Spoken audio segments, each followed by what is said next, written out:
10 నెలల క్రితము తెలంగాణ ప్రజలను అమలు కాని హామీలు ఇస్తూ అధికారంలోకి వచ్చినటువంటి కాంగ్రెస్ పార్టీ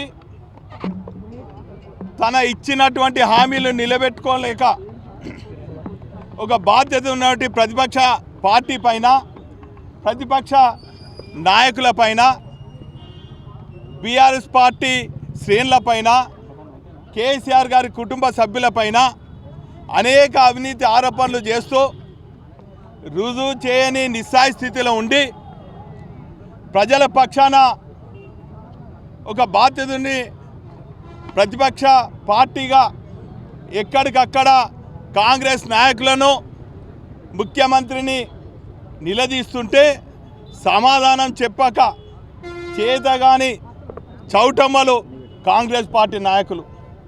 పైపెచ్చు అనేక అక్రమ అరెస్టులతోని అడుగు అడుగున మా బీఆర్ఎస్ పార్టీ కుటుంబ సభ్యులను, బీఆర్ఎస్ పార్టీ శ్రేణులను అక్రమంగా అరెస్ట్ చేయడమే కాకుండా నిర్బంధానికి గురి చేస్తున్నారు. దీనికి చెలించకుండా ప్రజల పక్షాన నిలబడాలి, ప్రజల పక్షాన పోరాడాలని చెప్పి అవినీతి సొమ్మును దోసుకుంటూ ఈరోజు మూసీ నది పైన 1,50,000 కోట్ల వెచ్చిందంతో ఈరోజు మూసీ నదిని సుందరీకరణ అని చెప్పి అట్లా అవినీతి జరుగుతుంది. అది ఎవరికి ఉపయోగపడుతుంది?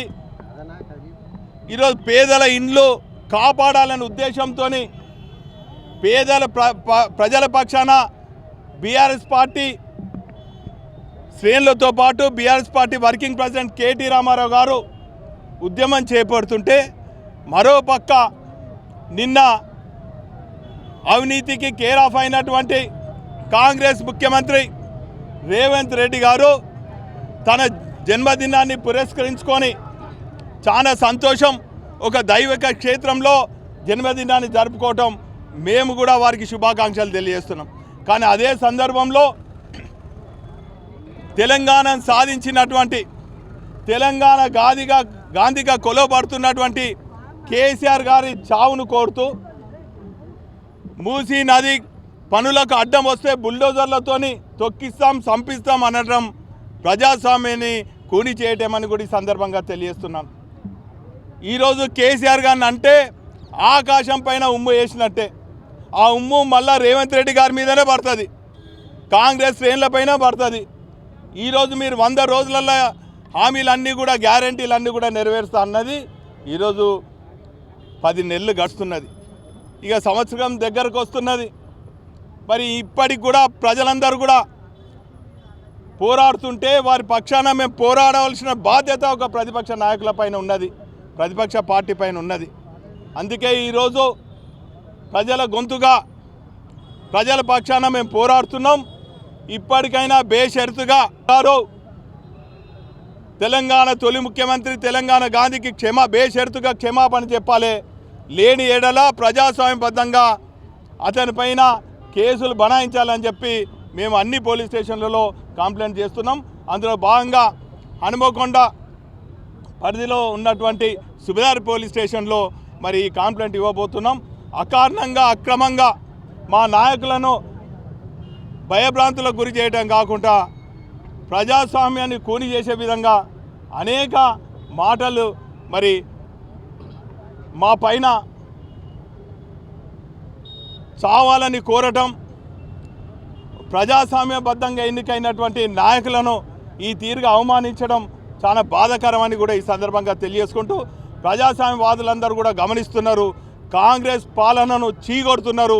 ఇప్పటికైనా మీరు బుద్ధి తెచ్చుకొని మీ సక్రమ పాలన, మీరు ఇచ్చినటువంటి 420 హామీలు, 6 గ్యారెంటీలను అమలు చేసే విధంగా మీ పాలన కొనసాగించాలి తప్ప ఇటువంటి ప్రజా వ్యతిరేక చర్యలు చేపడితే ప్రజల చేతిలో మీరు శిక్షకు గురిగాక తప్పదని కూడా తీవ్రంగా మేము అన్ని పోలీస్ స్టేషన్లలో కంప్లైంట్ చేస్తున్నాం. అందులో భాగంగా హనుమకొండ పరిధిలో ఉన్నటువంటి సుబేదార్ పోలీస్ స్టేషన్లో మరి ఈ కంప్లైంట్ ఇవ్వబోతున్నాం. అకారణంగా, అక్రమంగా మా నాయకులను భయభ్రాంతులకు గురి చేయడం కాకుండా ప్రజాస్వామ్యాన్ని కూని చేసే విధంగా అనేక మాటలు మరి మా పైన